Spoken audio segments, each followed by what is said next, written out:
ವಿಜಯ ಕರ್ನಾಟಕ ನಮ್ಮ ಮುಂದಿನ ಸುದ್ದಿ ಪತ್ರಿಕೆ ಮೊದಲ ನ್ಯೂಸ್ ಏನಿದೆ ಅಂದರೆ NH ಕಾಮಗಾರಿಗಳಿಗೆ ರಾಜ್ಯದಲ್ಲಿ 16 ಅಡೆತಡೆ, ಬಗೆಹರಿಯಲಿ ಭೂಸ್ವಾಧೀನ ಆರ್ಥಿಕ ಕೊರತೆಯ ಸವಾಲು, ಹೆದ್ದಾರಿಗಳಿಗೆ ಬಲವನ್ನು ತುಂಬಿ ರಾಜ್ಯದ ಅಭಿವೃದ್ಧಿಯ ದಿಕ್ಕು ಬದಲಿಸುವಂತ ರಾಷ್ಟ್ರೀಯ ಹೆದ್ದಾರಿ ಜಾಲವನ್ನು ವಿಸ್ತರಿಸುವ ಆಶಯಕ್ಕೆ ಇತ್ತೀಚಿನ ವರ್ಷಗಳಲ್ಲಿ ದೊಡ್ಡ ಮಟ್ಟದಲ್ಲಿ ಚಾಲನೆ ಅನ್ನೋದು ಸಿಕ್ಕಿದೆ. ಕೇಂದ್ರ ಸರ್ಕಾರದ ತಾತ್ವಿಕ ಅನುಮೋದನೆ ಪಡೆದಿರುವಂತಹ ಹೊಸ ಯೋಜನೆಗಳು ಸೇರಿ ರಾಜ್ಯದಲ್ಲಿ ಹೆದ್ದಾರಿ ಜಾಲ ಪ್ರಮಾಣ ಹೆಚ್ಚಿದೆ.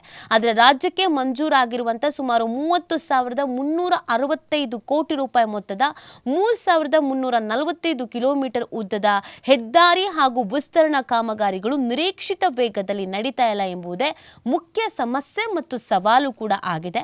ಸುಮಾರು 10 ವರ್ಷಗಳ ಹಿಂದೆ ರಾಜ್ಯದಲ್ಲಿ 6,760 ಕಿಲೋಮೀಟರ್ ಇದ್ದಂತ ರಾಷ್ಟ್ರೀಯ ಹೆದ್ದಾರಿ ಜಾಲ ಬಹುತೇಕ ಇದೀಗ ದುಪ್ಪಟ್ಟು ಆಗಿದೆ.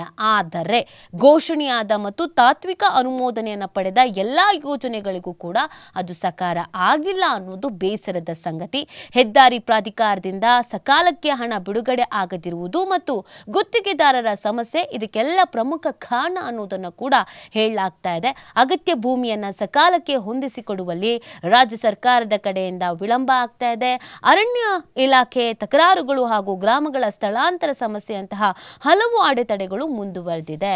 ಸೊ ಈಗ ನೋಡಿ, ಈ ಬಜೆಟ್ನಲ್ಲಿ ಏನೇನು ಸೇರ್ಬೇಕಾಗಿದೆ ಅಂತಂದ್ರೆ, ಈ ಹೊನ್ನಾವರ ಕುಮಟಾ ಫ್ಲೈಓವರ್ ಆಗಬೇಕು, ಕಲಬುರಗಿಗೆ ಬೈಪಾಸ್ ರಸ್ತೆ, ರಾಯಚೂರು ಗದಗ ಶಿವಮೊಗ್ಗಕ್ಕೆ ರಿಂಗ್ ರಸ್ತೆ, ಬೆಂಗಳೂರಿನ ಪೀಣ್ಯದಿಂದ ಹೊಸೂರುವರೆಗೆ ಸುರಂಗ ಮಾರ್ಗ, ತುಮಕೂರು ಮಾರ್ಗದ 5 ಹೆದ್ದಾರಿಗಳಿಗೂ ಕೂಡ ಕಾಯಿಲೆ ಬಿದ್ದುಬಿಟ್ಟಿದೆ. ಇದೆಲ್ಲ ಕೂಡ ಸರಿ ಮಾಡಬೇಕು. ಬಜೆಟ್ಗಳಲ್ಲಿ ಇರುತ್ತೆ, ಬಟ್ ಸಮಸ್ಯೆ ಏನು ಅಂತಂದರೆ ಕಾರ್ಯರೂಪಕ್ಕೆ ಬರೋದ್ರಲ್ಲಿ ತಡ ಆಗ್ತಾ ಇದೆ. ಅದಕ್ಕೆ ನಾನಾ ರೀತಿಯಾದಂಥ ಸಮಸ್ಯೆಗಳು ಕೂಡ ಇದೆ. ಅದನ್ನು ಬಗೆಹರಿಸಬೇಕು, ಇದೆಲ್ಲವನ್ನು ಚುರುಕುಪಡಿಸಬೇಕು ಅನ್ನುವಂಥದ್ದೇ ಎಲ್ರಿಗೂ ಕೂಡ ಕೇಳ್ಕೊಳ್ತಾ ಇರೋದು.